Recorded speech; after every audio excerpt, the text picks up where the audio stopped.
Assalamu alaikum, everybody. Thank you for joining us once again for another Palestine in session. And we are, this session is titled The Legacy of Oslo. Here we are 30 years later from the Oslo Accords.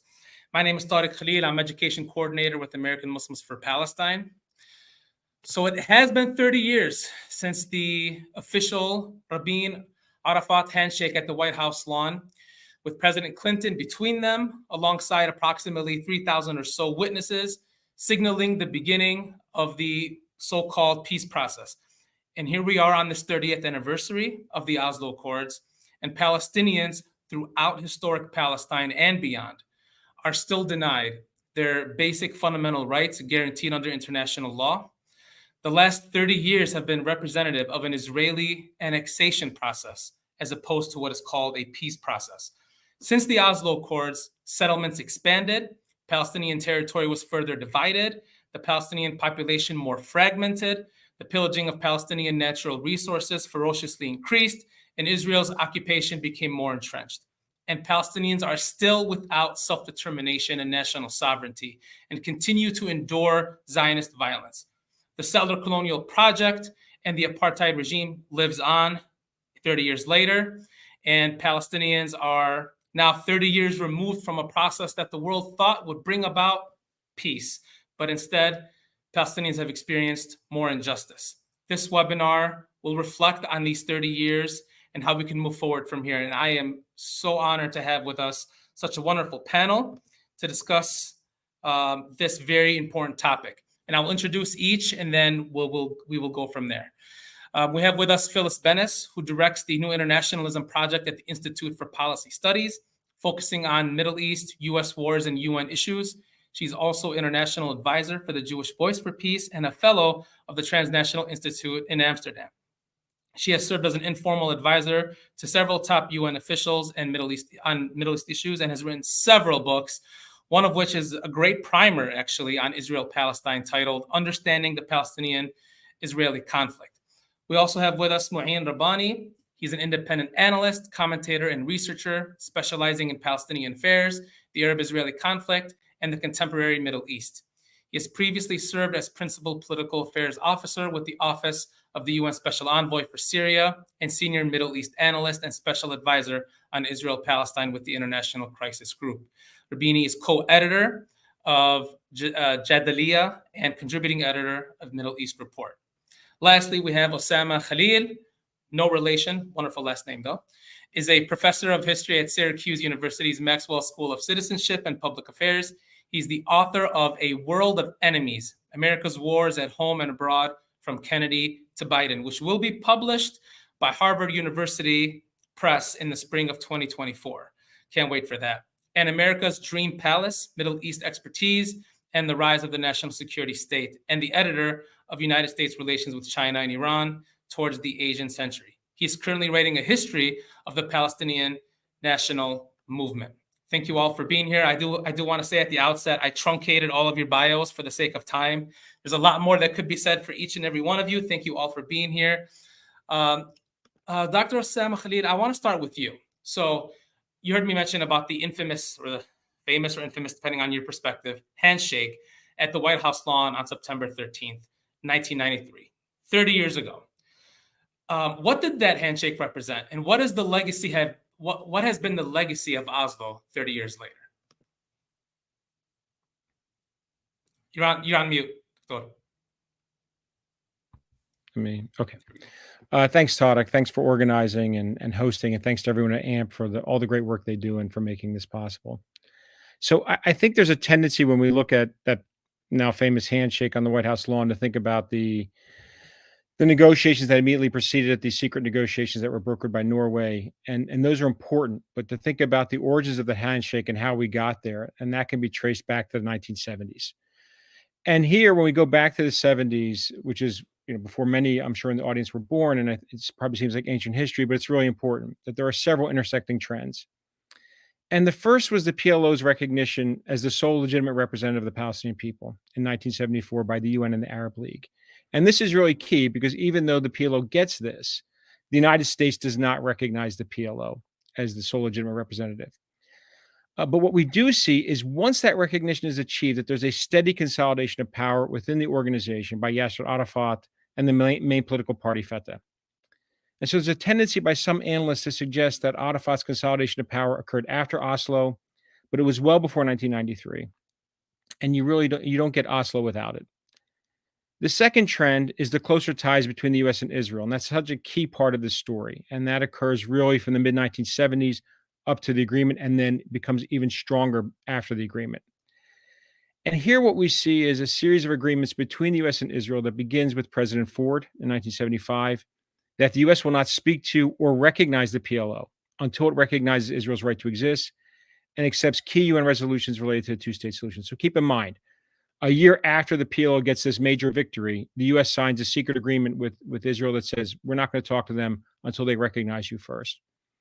The other thing that'll be important for this story is that the United States agrees beginning in 75, and then will make this commitment even stronger, that it will not agree to any points in peace negotiations or any party to peace negotiations that the Israelis object to. So this really puts a real burden on the PLO and on the Palestinians for any future negotiations. And meanwhile, you have about 12 years of Arafat and the PLO trying to signal to Washington and Israel that it wants to be a partner in negotiations, that it is the representative of the Palestinian people, that it wants relations with the United States, but successive American administrations don't budge on the issue. And the third aspect of how we kind of get to that handshake is the broader international regional landscapes, which become increasingly unfavorable to the PLO in the 80s and 90s. The PLO and Arafat had hoped to be part of a broader regional negotiation and comprehensive peace agreement that included all of the Arab states, but as we all know, that did not succeed. And instead, what you get is the Camp David Accords that were signed only between Israel and Egypt. And only a few years later, Israel invaded Lebanon and destroyed the PLO's headquarters in Beirut and really attempted to destroy the organization. But they weakened it, and they severely weakened it. And in that weakened state, what we see is that the PLO was put under pressure from friendly Arab states, as well as the Soviet Union, to show compromise and flexibility. And so we're going to get another opportunity with the first Palestinian Intifada that begins in late 87 into 1988, and an unprecedented criticism of Israel. And this includes in the United States, where coverage had been generally very favorable. And even coverage of the occupation was favorable because Israel had been successful in stating that the occupation was benign, that most Palestinians didn't accept the PLO, and that they were really benefiting from Israel's occupation. And by the end of 88, the PLO accepted UN Resolution 181 and the two-state solution, and it recognized Israel, in effect, trading away some of its major cards in any negotiation. Now, Arafat is able to do this in part because the left wing of the PLO has been severely weakened, right? The Cold War is coming to an end. Many of their key brokers are no longer funding for example, the PFLP, the Popular Front for the Liberation of Palestine, and two of Arafat's key lieutenants have been assassinated.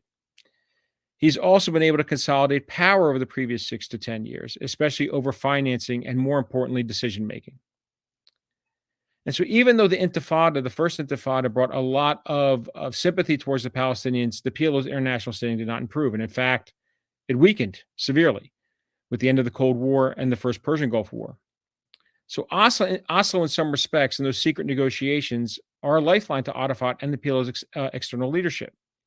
It also allowed Israel to continue its settlement occupation policies under the cover of endless negotiations and to defer local security matters to this newly created body, the Palestinian Authority. So it's important to remember the Palestinian Authority is created to administer the Oslo Accords, right? It's not meant to be this replacement for the PLO, but that's what it becomes. And so that also leads us to your legacy question, the second part of your question. So what is the legacy of Oslo? And I would argue that the legacy of Oslo is the end of the Palestine Liberation Organization as a representative of the Palestinian people around the world. And something you pointed out already, the geographic and political fragmentation of the Palestinian national movement. But the legacy is also what we've seen over the past 30 years, which is the embedded and institutionalized nature of Israel's occupation and its apartheid policies, which are now partially enforced by the Palestinian Authority and the PLO. That was such a direct answer to that legacy question. That actually couldn't be truer words could not have been spoken. And I want to go to you, Phyllis, next, and you can piggyback off of what Dr. Khalil said. But now we get to the phase of the U.S.'s very heavy involvement in negotiations, or this whole process from 1993 to now. So it seems the U.S. seems to be clinging to this two-state framework, which I would think is implied from the Oslo framework. Is that framework waning? Is it diminishing? And can you elaborate on the human rights framework as our point of departure in analyzing the situation on the ground and formulating solutions as opposed to the Oslo framework? Yeah, thanks, Tarek. And thanks, Osamah. That was a very good history in a very short time. One of the key things I think about Oslo that's key to understanding its failures is that it always talked about peace with the unspoken definition of peace being not the presence of justice, as, for example, Dr. Martin Luther King Jr. defined peace. Peace is not just the absence of war, but the presence of justice. It was quite the opposite. It was precisely about the absence of, in this case, resistance.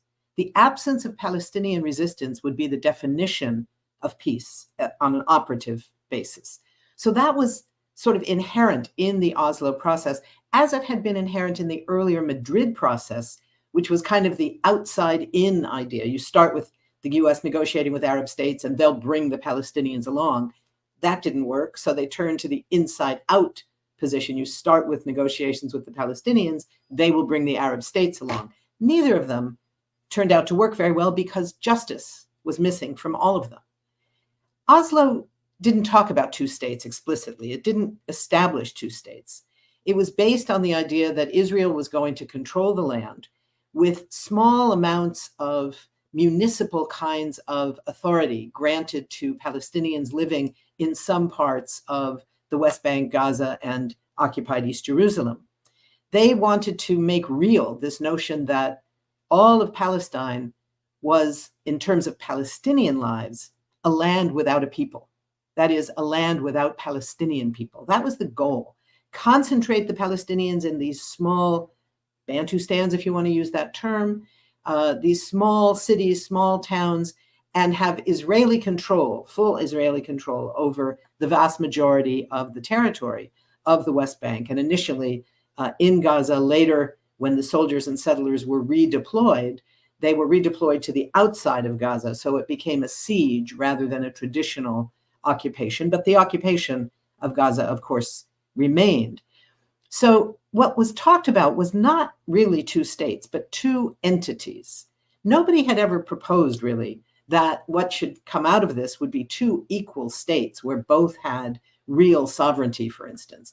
Israel would remain a wealthy, powerful, nuclear-armed country, one of the wealthiest in the world. That was not up for grabs. What was up for grabs was what would be this so-called second state.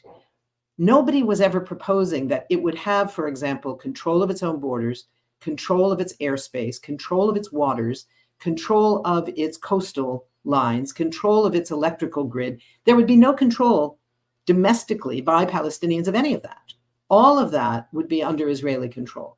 The Palestinians would be allowed to teach in the schools as long as their curriculum was approved by the Israelis. They would be allowed to pick up the garbage. They would be allowed to organize their own small lives without any encroachment on anything outside of these tiny enclaves that were to be the centerpiece of this process. That was supposed to last for 5 years.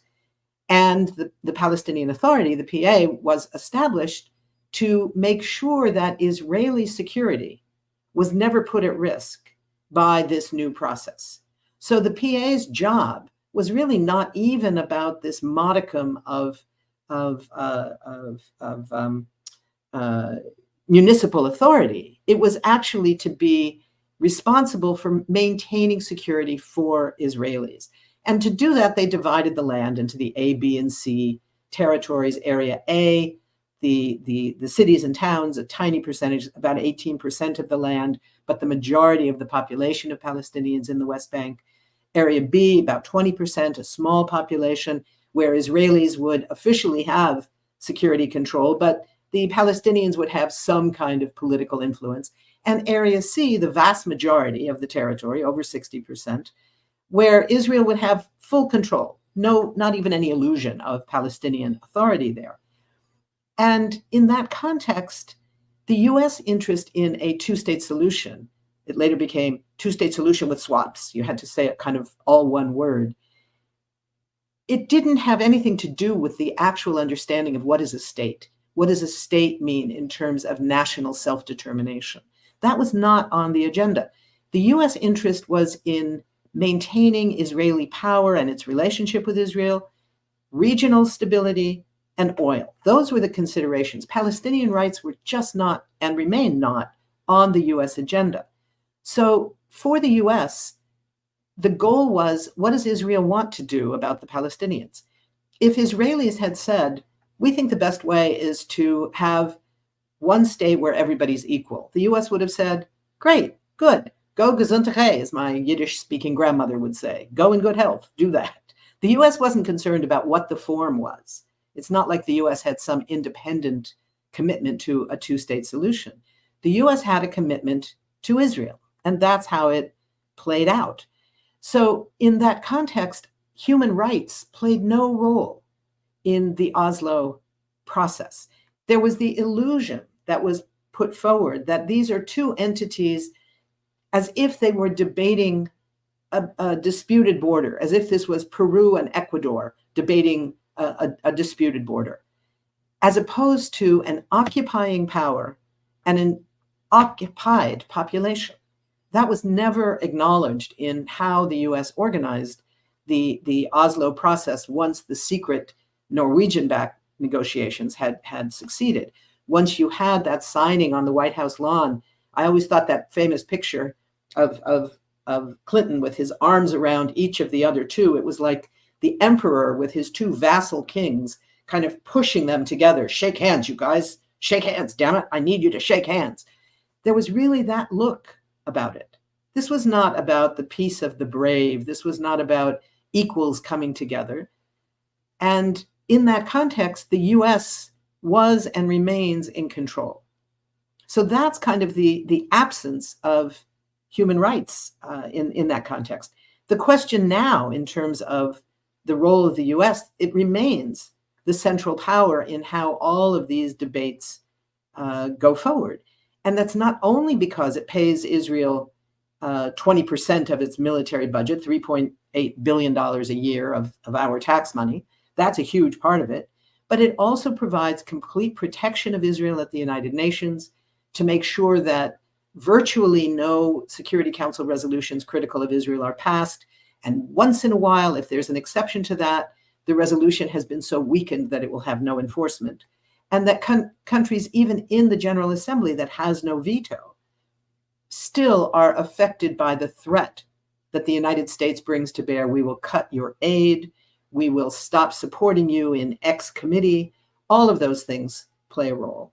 And crucially, the US continues to prevent Israeli accountability in venues like the International Criminal Court. So as long as that relationship goes forward, the protection of Israeli apartheid has only the ability to go forward. I will say one thing that I think is important to recognize, and that is that despite the deterioration of conditions on the ground, which you both and all of the speakers are speaking to so powerfully, there is one piece of, I think, very important good news, and that is how the discourse around human rights, around US relations with Israel, has been changing over the last several years, and most particularly in the last 2 or 3 years, where you have, if you look at polls, a poll at any moment is simply a photograph of a particular moment in time. But when you see a bunch of polls that sort of all say the same thing, you see a trend, then you have to start taking them seriously. So we are now seeing a trend in which support for Israel is becoming, number one, a thoroughly partisan issue, where it's a Republican Party position. It's no longer either bipartisan or what it used to be. When I was a Jewish kid growing up in Los Angeles, it was Democrats who supported Israel because Israel was supposed to be socialist, wasn't it? That was how we envisioned it. It's partly that, but it's also that specific important constituencies are breaking with the consensus. So if you look at the polls of American Jews, 25% of American Jews now say Israel is an apartheid state. 38% of young Jews say that. So the trajectory is in that direction. 44% of Democrats say that Israel is like apartheid, even if they're not yet prepared to say it is apartheid. In 2021, my last example here, we saw a number of key levels of pressure on the Biden administration and on President Biden himself when he was refusing to call for a ceasefire in the most recent then Israeli attack on Gaza. So you had 12 Jewish members of the House of Representatives, you had 25 senators writing him letters saying, you've got to call for a ceasefire. And their letters also said, Israel has the right of self-defense, they can do whatever they want, but you need to call for a ceasefire. More important than any of those, you had 500 former staff members of the Biden-Harris campaign, the people who actually got the votes out to put President Biden in the White House. 500 of them wrote a really good letter that talked about the legacy of 73 years of colonialism and more. And they had clearly made the decision that even though they have to get a new job with Democratic candidates every year or two, that it was no longer political suicide to criticize Israel. That was huge. 500 Democratic Party staffers. So what should the US do with that now? Part of the problem is members of Congress live in a bubble. They have no idea how the discourse is changing. But the goals of ending military aid, ending the protection of Israel, ending the kind of exceptionalism with which the US deals with Israel is starting to be something that is going to exact a political price. There's a new report today in the Washington Post about a new set of regulations in the State Department that's going to say that the US is going to track all allegations of attacks on civilians using US supplied weapons. Doesn't mention the word Israel in the article, but one of the big questions is going to be, how consistent will they be in imposing these new regulations? So the goal in a certain way now, in terms of human rights, is for the US to treat Israel the way it treats other countries, to not exceptionalize it, to normalize, if you will, the US-Israeli relationship, so that questions of Israeli violations of international law and human rights is the basis for determining whether or not Israel should get military aid.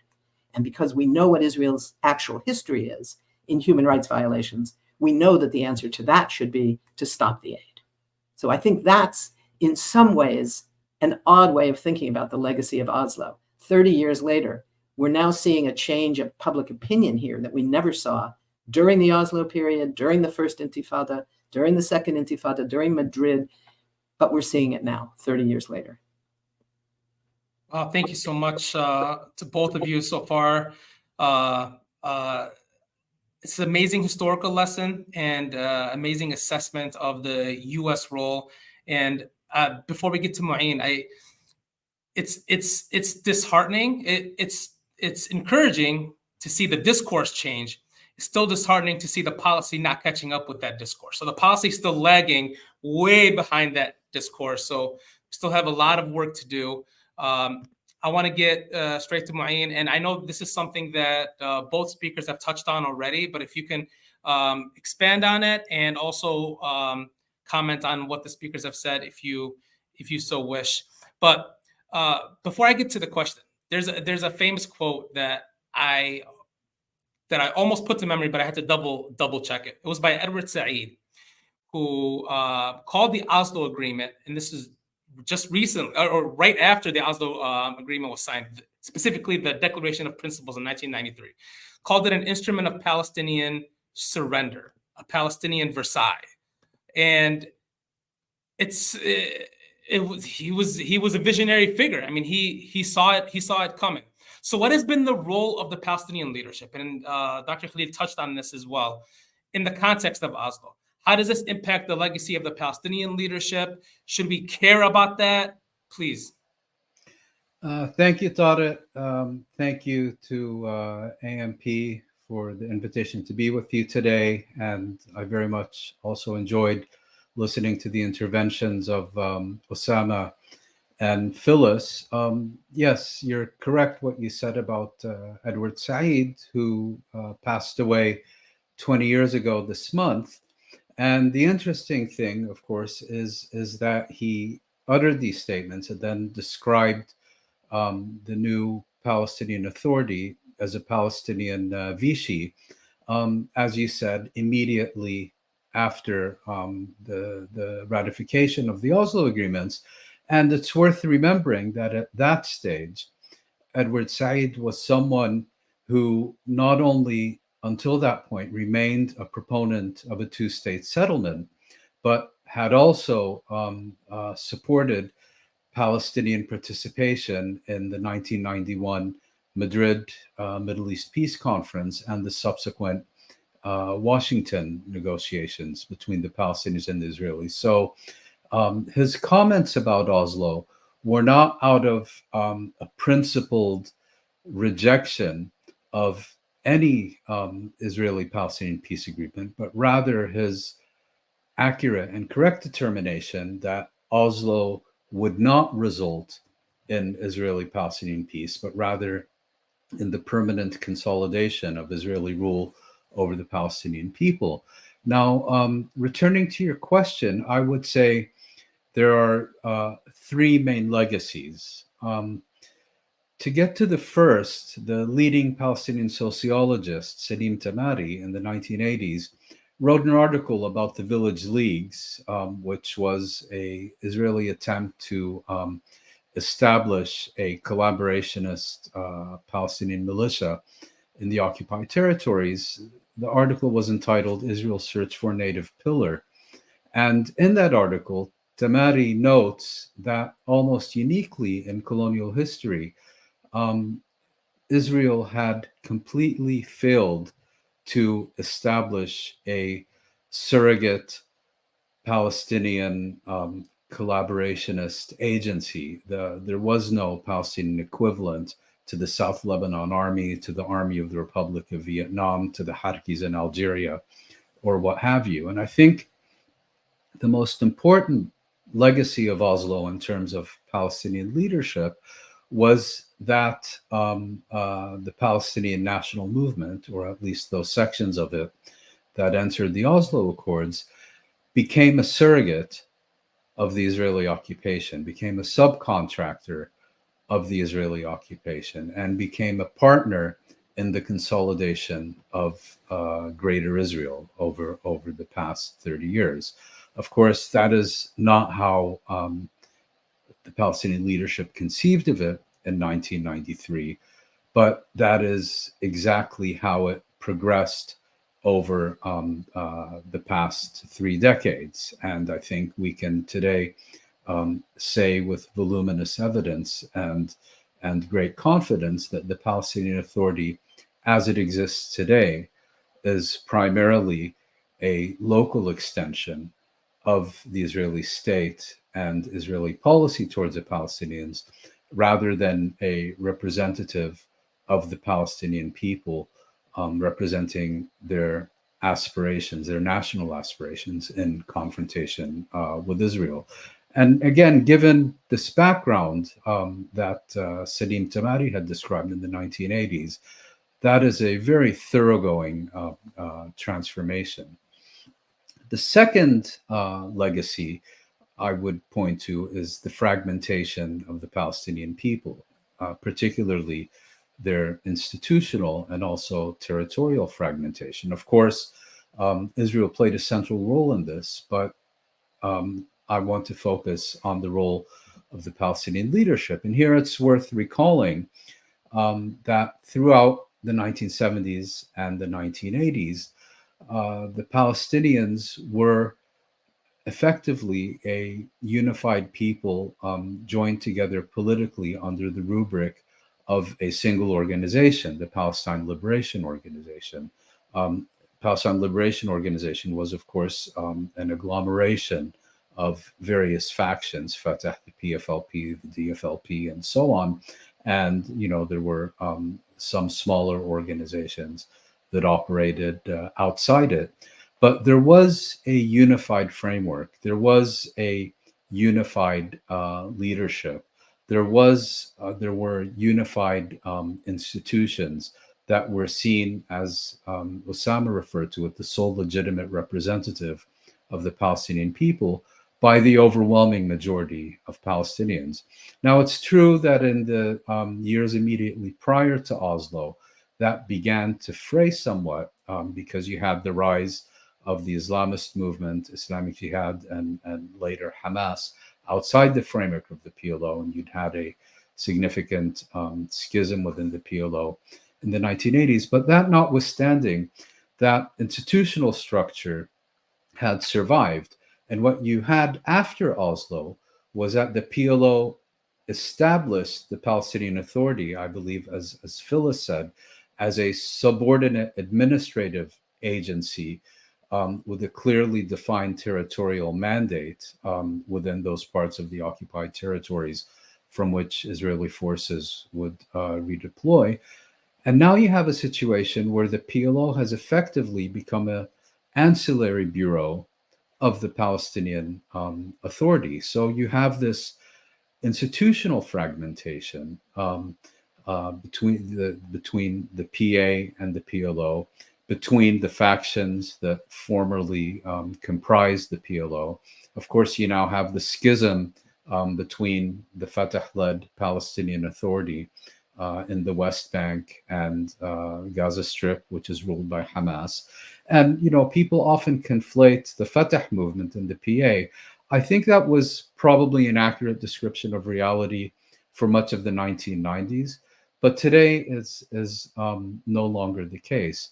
And more importantly, with this transition from the PLO as a national movement to the PA as a local authority and becoming the center of Palestinian decision-making and politics, you get this fragmentation between Palestinians in the 1967 occupied territories, Palestinians within Israel, who were somehow no longer the responsibility of the Palestinian national leadership, and the Palestinians in the diaspora, who were perhaps not formally ejected from Palestinian politics, but were seen as but were very much marginalized, and were seen as kind of a burdensome issue that would eventually have to be addressed in one way or another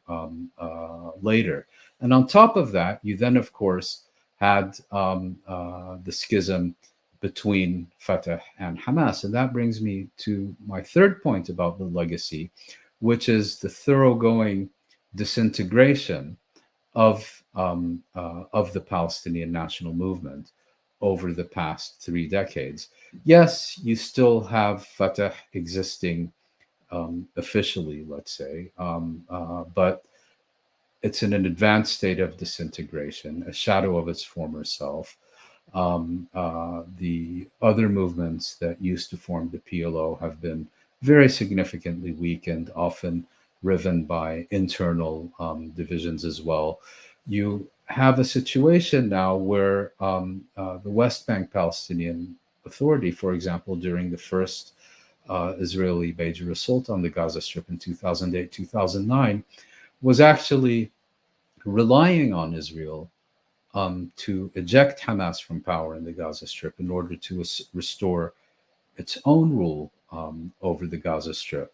And, you know, you went to the situation where the village leagues effectively couldn't gain a significant foothold in the 1980s to 2008, where effectively the main criticism of the Israeli assault on Gaza from the Palestinian leadership in Ramallah was that it didn't go far enough because it did not depose the Hamas government in the Gaza Strip. And so this kind of very thoroughgoing, widespread disintegration, institutional and political, is, I think, the third legacy. And as we move forward, I think the real challenge for the Palestinian people is that you now have a situation, in contrast to the 70s and 80s, if you were to do a public opinion survey, you know, which Palestinian political movement do you support? The largest is none of the above.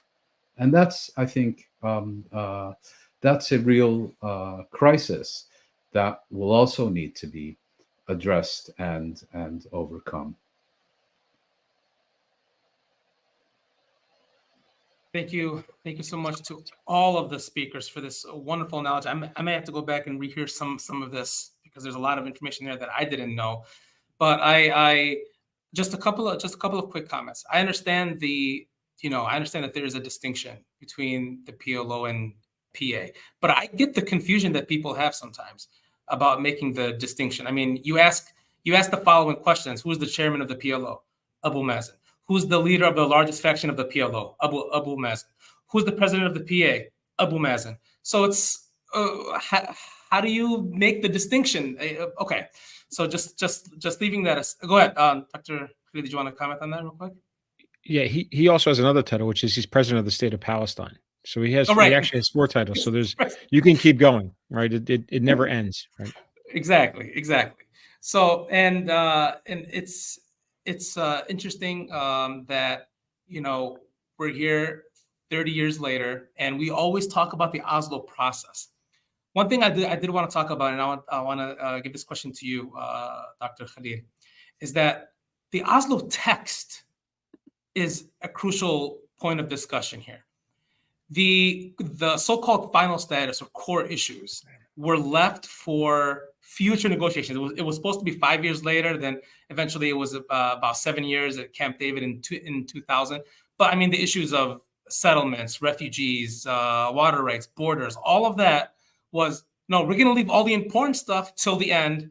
Let's just negotiate about everything else. So explain why, first of all, and this may be a rhetorical question, but why did the Palestinian leadership agree to leave the core issues to the final stages, whenever those stages will be? You're on mute. Mute. There we go. I think those are great questions. And so let me separate them if I can. So I think on the first part, which is why were the final status, why was the agreement structured this way? And in part, this is due to the increased influence of think tanks in Washington and their influence on the Arab-Israeli peace process in particular. And so we see the emergence, for example, in the 80s and 90s of an organization called the Washington Institute for Near East Policy, this think tank.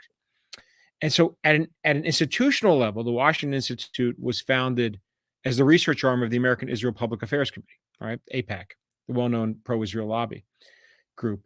But it sets itself up as this independent think tank that's focused on the Near East. And what it's trying to do is copy major think tanks that are already in existence. On the left, Brookings, many I'm sure in the audience have heard of the Brookings Institution, and on the right, the American Enterprise Institute.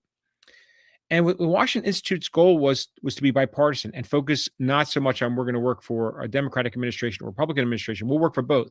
What we want to focus on is support for Israel and the U.S.-Israeli special relationship. And what they'll do is make a point to place staffers inside key government bodies, regardless of the party in power, whether it's the State Department, Defense, and National Security Council, especially those three. And we see this embodied not just at an institutional level, but at an individual level with who become part of this revolving door that we see in Washington between think tanks and government, and in particular between the Washington Institute and the Reagan, Bush, and Clinton administrations, all leading into Oslo, right? And out of it. And that includes Martin Indyk and Dennis Ross. And they also become influential, particularly Indyk and other Washington think tanks, especially Brookings. So one of the consistent features of the proposals that the Washington Institute puts together, and then later Brookings in the late 80s and 90s, is the idea that there should be a phased implementation of a peace plan related to the Israeli-Palestinian conflict, right? And that this has to be done in transitional phases with what they call confidence-building measures. So the goal here was to demonstrate to the Israelis and the Americans that the Palestinians, as they would say, were ready for peace. So keep in mind, I want to emphasize that. The goal of this phased implementation was to demonstrate that the people under occupation, not the occupier, were ready for peace, right? And once that was demonstrated to the Israelis, they claimed, Israel would be willing to then make concessions. This is the claim of the authors of these reports. But one of the things we see with those confidence building measures, as you pointed out in the beginning, is that the eventual agreements, as we see, whether it's Oslo I, Oslo II, the Paris Protocols, is that they always reinforced Israel's superior economic, political, and military position. And of course, Israel was only willing to make concessions, and I think this was referenced earlier, as long as it ensured that it remained in a dominant position and that a viable, independent Palestinian state would not emerge. So that's how we get to this type of agreement, right? Why it's structured the way it is.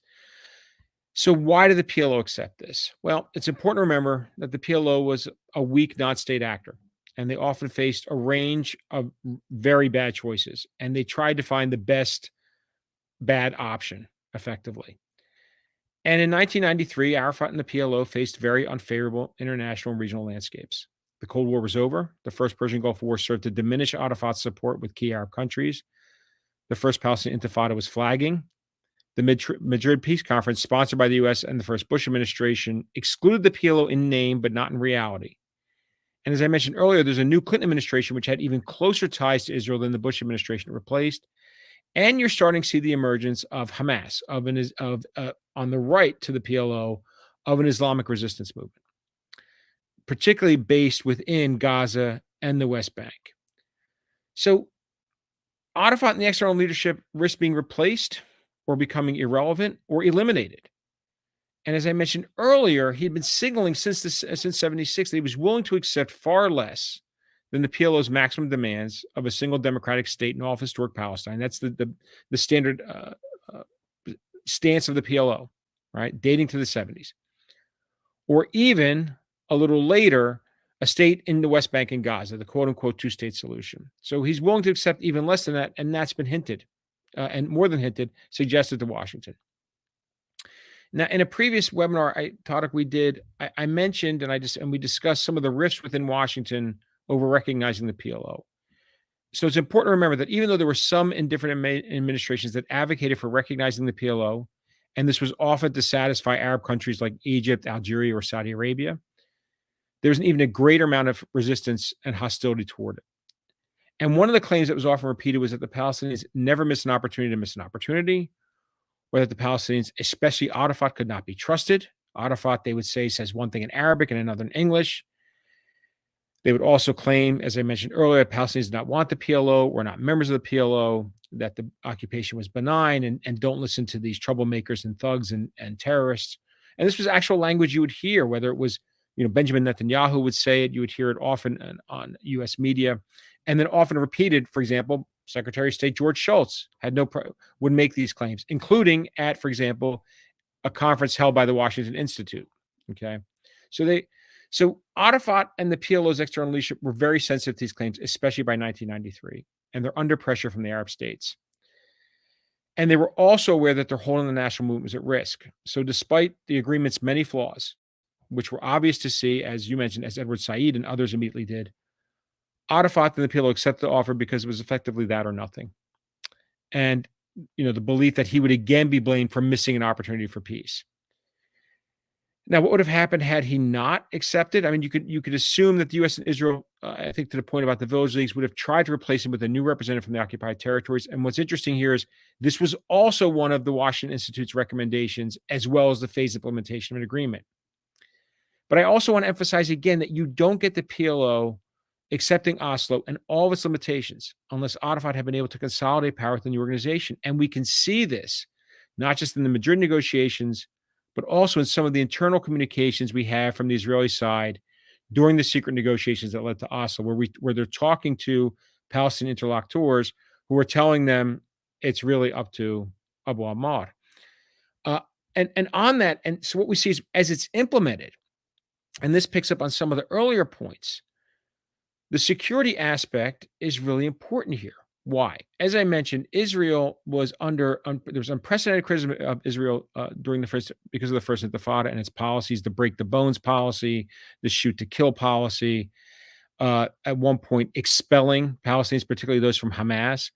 And Israel's architects want to defer the repressive measures to counter Palestinian resistance or opposition to the Palestinian Authority. And we actually have the late Prime Minister Yitzhak Rabin, who's there in that famous handshake picture, saying, once we do this, the human rights groups can go criticize the PA instead of criticizing us.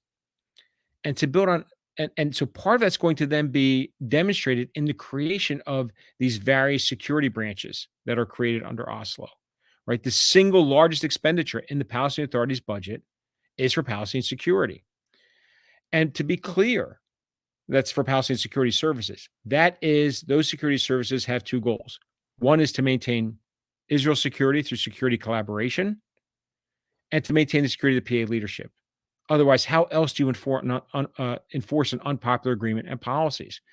And so what we've seen back again to the human rights aspect and this role of security is we've seen the Palestinian Authority security services replicating many of the same brutal repressive policies that Israel did, including torture, assassination, imprisonment, extended imprisonment. We've also seen this. It's not just the Palestinian Authority in Ramallah. We also see this being carried out by the Palestinian Authority that's led by Hamas in Gaza. So it's easy to get lost in these acronyms, and you can understand how people get lost in the acronyms of the PA versus the PLO, especially to your point about the overlapping titles. But that's how we get to this, and that's how it's effectively implemented on the ground.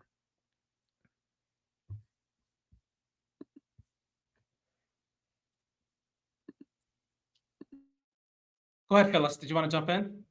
Just quickly on one point, that was really useful, Osamah. I just wanted to take a step back away from the internal part of the Palestinian part. I'm not a Palestinian. I can't speak to that in the same way. But there was another factor in terms of how the U.S. role was central in this. And I think one of the challenges that emerged, and this was something that Edward Said used to talk about a lot, was the consequence of the Palestinian leadership putting all their eggs into the U.S. basket. I saw this a great deal at the United Nations, but we saw it in other arenas as well. There was a sense that there was a logic. The logic was only the U.S. can deliver Israel. On one level, that's true. Without U.S. pressure, there was no pressure on Israel. Israel could manage with any criticism from the Europeans or anybody else. It didn't matter, as long as the U.S. support remained. And it was in this context, a series of conversations that I had in an extraordinary 6 or 8 month period in the year or so before Edward died, when we were talking about what kind of organization to build and what became the U.S. campaign, what's now the U.S. Campaign for Palestinian Rights. The focus on U.S. policy, rather than the focus on standing in solidarity with the Palestinian movement as the U.S. branch of that movement or something like that, to say our job in this country, Palestinians and non-Palestinians alike, those who support Palestinian rights, the goal should be to change U.S. policy. That's the most important thing. And in that context, it was quite in opposition, if you will, to the position of the Palestinian leadership, whichever institutional hat they were wearing at any given moment, the PA or the PLO or Fatah or something else. It was the understanding that while it may be true that the US was the only power that could deliver Israel, they were not going to do that. And so we had to do something to change that reality. And that was where there was this sort of contradiction between how the leadership of the Palestinian national movement was functioning and a changed set of goals for a movement supporting Palestinian rights globally, not only in the US, but in South Africa, in Australia, in a number of European countries, and in several places in Latin America, where the focus began to go to the role of the US and secondarily the role of other countries that were, whether they were buying or selling arms to or from Israel, those kinds of issues, what led ultimately to the BDS movement, all of that emerged in that context post-Oslo, because there was this growing understanding that while the US held the sole capacity to pressure Israel and force it to change its policies towards the Palestinians, to end its apartheid system, to end the occupation, reverse the legacies of colonialism, it was simply not going to do that. And so the question became, how do we change that reality? So the aftermath of all of this had a major impact on the kind of movement that emerged globally in support of Palestinian rights.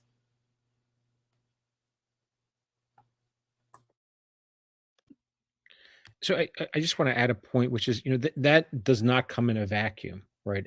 So it's important to remember that the U.S. has been demonstrating and leading, right, these peace negotiations and brokering these peace negotiations.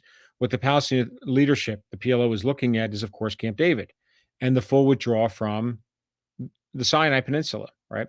So you could argue that they had an expectation that the United States would, in fact, deliver.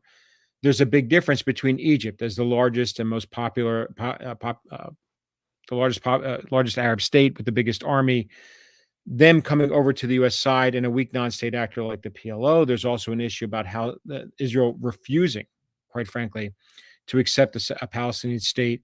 So I think you can understand the rationale. What you can't understand, and I think this is to Phyllis's point, which is that the Palestinian leadership after Oslo immediately began to separate from the grassroots, right? That this was going to be done at an elite level.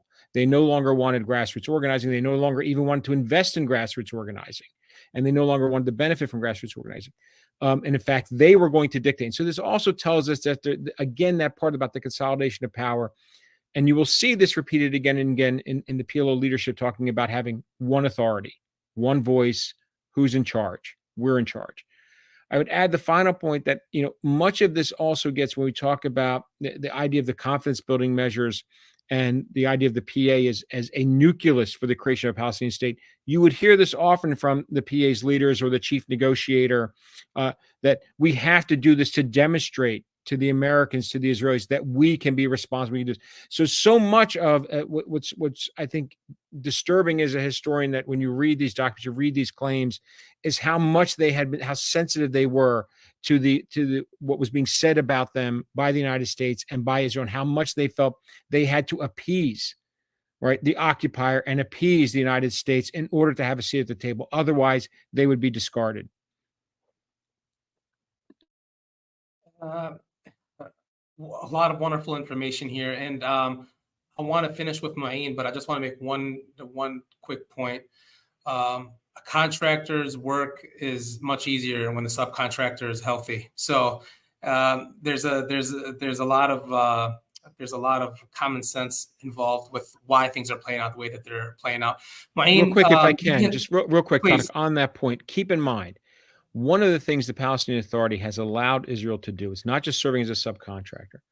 Israel used to bear the full cost of the occupation, education, health, right? All of that has now been deferred to the international community, right? All of that's been deferred to the international community. How many times are roads dug up, schools destroyed? How much USAID funding has gone in, or funding from the European Union that Israel will then go and destroy, go get more money from the donors? So all of that has been deferred over the past 30 years, and they're no longer, in fact, they actually get the benefit, quote unquote, of the occupation apartheid policies, because Israel now pretends that it's out, that will tell, here's what it will sell. We will sell our technology, our population control, our population control technology, and they will talk about the occupation and their occupation policies as a benefit for countries that are looking for technology, et cetera, to manage their population, surveillance technology. There's a reason you get, when you look at some of the software that's out there, Pegasus, et cetera, where it's developed and why, how it's been practiced on the Palestinians and now being sold internationally. No, absolutely. And I want to end with this note, because this phrase really irks me, and I don't like hearing it, but you hear it and you read it a lot. Peace process. The Oslo process, but we hear a lot about the peace process. Mouin, first of all, was this ever a peace process? Second of all, if it was, when did it end? Was it Camp David? Was it the Second Intifada? Does this label even ring true in any sense of the word? And was peace ever envisioned in any of the interim agreements? And before you answer that, the word Oslo has been thrown around a lot, and just for our audience's understanding, when we say Oslo Accords, we're referring to the whole process from 93 to 99, where 9 different interim agreements were actually signed. So it's not just the 1993 agreement itself. So putting that aside, Mouin, please. Thank you, Osamah. So was this ever a serious, substantive peace process? And I think that answer can be answered quite simply. The Oslo Agreement, the 1993 Oslo Accord, is all of 3 or 4 pages long. Doesn't really contain any technical jargon. Anyone can read it. It's publicly available. Go and judge for yourself. If you look at the history of decolonization from India in the 1940s till East Timor in the 2000s, negotiations are never about whether or not decolonization will take place. It's not like the colonizer and the colonized sit around the table to have a discussion about whether the colonization should continue for another 100 years or whether it should stop. No, it's about the mechanisms of ending that state. It's about, if you look at Algeria, for example, it's about the transition to independence. You look at Vietnam, it's about the withdrawal of the United States. If you look at East Timor, it's about the Indonesian withdrawal and the establishment of an independent state. Well, Oslo has nothing of the sort.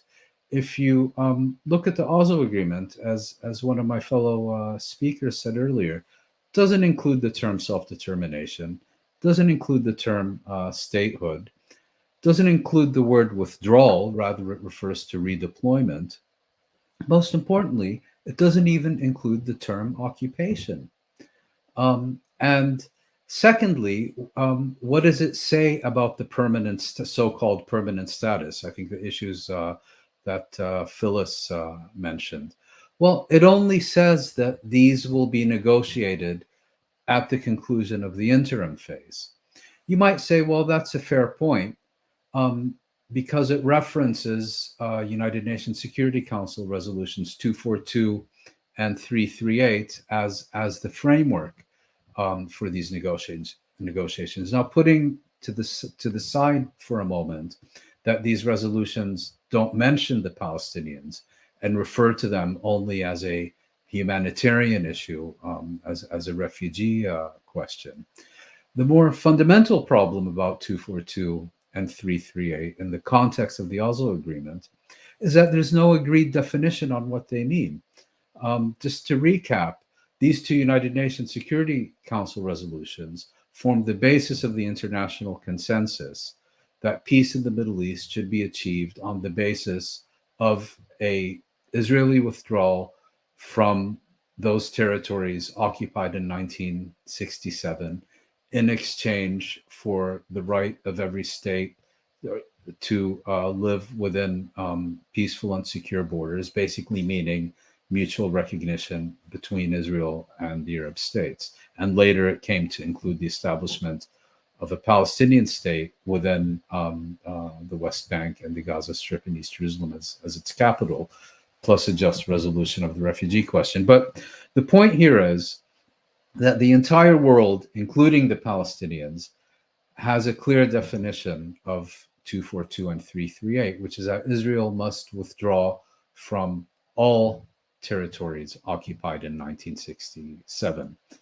Israel has a different interpretation. It says, yeah, but the English version of this resolution does not include a definite article between occupied territories.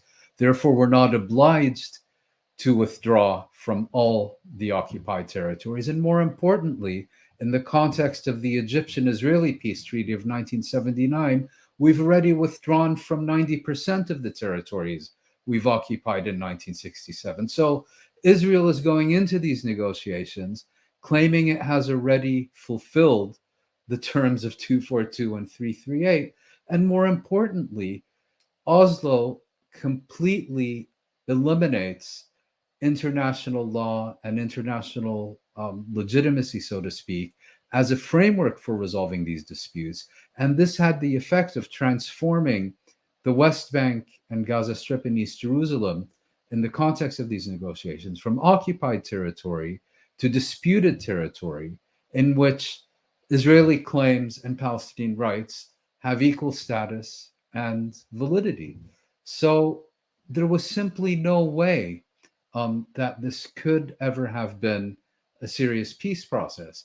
And that's a determination that you make before even getting into the reality that the United States exercises sole proprietorship over this diplomatic process. But that's, I think, already been discussed by my colleagues, and in the interest of time, perhaps I should stop there with maybe one last comment, that, and this relates to your earlier question to me, which is that part of the problem was Palestinian, in the sense that the Palestinian leadership kept insisting that they were engaged in a genuine and serious and substantive peace process. And I remember in the 90s, when you would speak to people and say that this is actually a process for the consolidation of the occupation, and that the priority should be confronting Israeli impunity and holding it accountable for its actions against the Palestinians, the refrain you would always hear in response is, "You want us to be more Palestinian than the Palestinians." Yeah, and I remember, at one point in the Netherlands, I co-edited a book on Oslo with a Dutch colleague, and I'm Palestinian, and in the main liberal newspaper, Liberal Progressive Daily in the Netherlands, there was a review where the reviewer used that exact phrase, saying, the editors of this book are more Palestinian than the Palestinians. And that was meant, of course, as a criticism that we weren't getting with the program and celebrating Oslo from sunrise till sunset every day.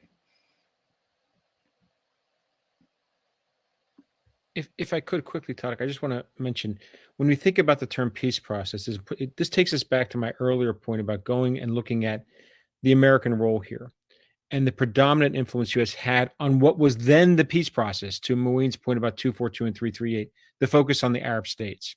And here we see the influence, for example, of Secretary of State Henry Kissinger, right? His architecture of what was supposed to be the peace process. And that was to go state by state and then culminate in the PLO, right? The way he had framed it was this process would begin with Egypt, then Jordan, eventually Syria, finally the PLO, in which they would force an agreement on the PLO after everybody else came on board. So that's the process, right?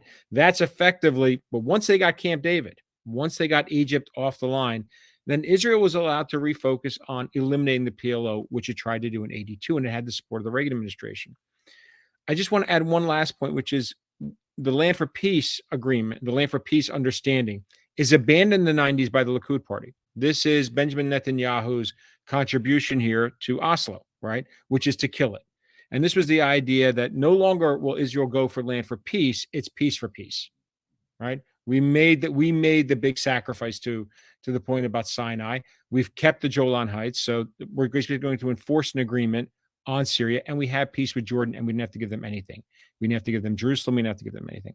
So it's important to remember that peace process, that term begins with the Arab states and was then imposed onto the Palestinians, but unfortunately, with the full agreement of the leadership, which claimed they knew better than everyone else.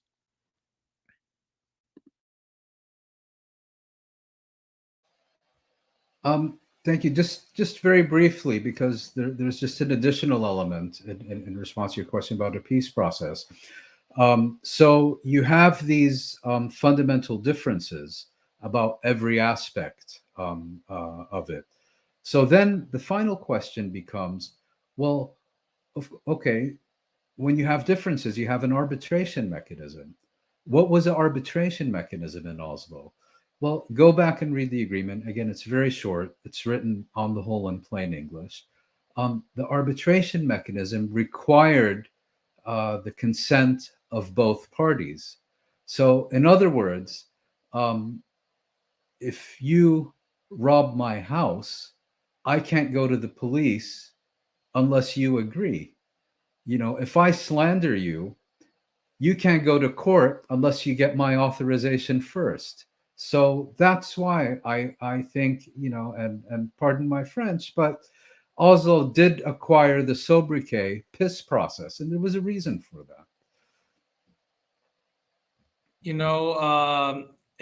It's interesting that we talk a lot about 242. Whenever I read Zionist literature, I look at what is omitted more than what is actually stated. And the preamble to the 242 is always omitted. talking about the inadmissibility of the acquisition of territory by war. war. Always omitted. I know Phyllis wanted to add something, and then Dr. Khalil. I know we have to end in a minute, but I just wanted to say one thing, that this is a fascinating conversation, and I would go on with this for hours. But I also think it's really important that we come back to the question of now. And that question is, how do we change US policy in a way that makes it possible for Palestinians to orchestrate their own liberation? We're not going to liberate Palestine from here. Palestinians here play a role in that, of course, but that's not what we're doing. What we're doing is trying to change US policy. That means Congress, it means the White House, it means city councils, it means corporations, it means universities, it means all these things. There's a huge amount of work to do. And the small snippet I spoke of earlier about the changes in discourse, this is a really crucial point. The public discourse is changing massively and incredibly fast. Media discourse is changing significantly, not as fast, but it's changing a lot. It's still bad, but if you compare it to 5 years ago, oh my God, it's a whole new world. What hasn't changed, or is just barely beginning to change, is the political discourse and the policy discourse. That's our job, and it's a really hard one. As hard as it's been over 20 years to change that public discourse, changing the actual policy is going to be harder. But having that public shift at our back, having that as a tool to push members of Congress and whoever else, it's a huge gift to have that. So I just urge everybody listening to take up that work of what is it going to take to change US policy, to bring it into line with what the public increasingly wants. We want this country to be more democratic. And if it were, its policy towards Israel would change, like so many other policies that end up with voter suppression and racism and all those things would change as well.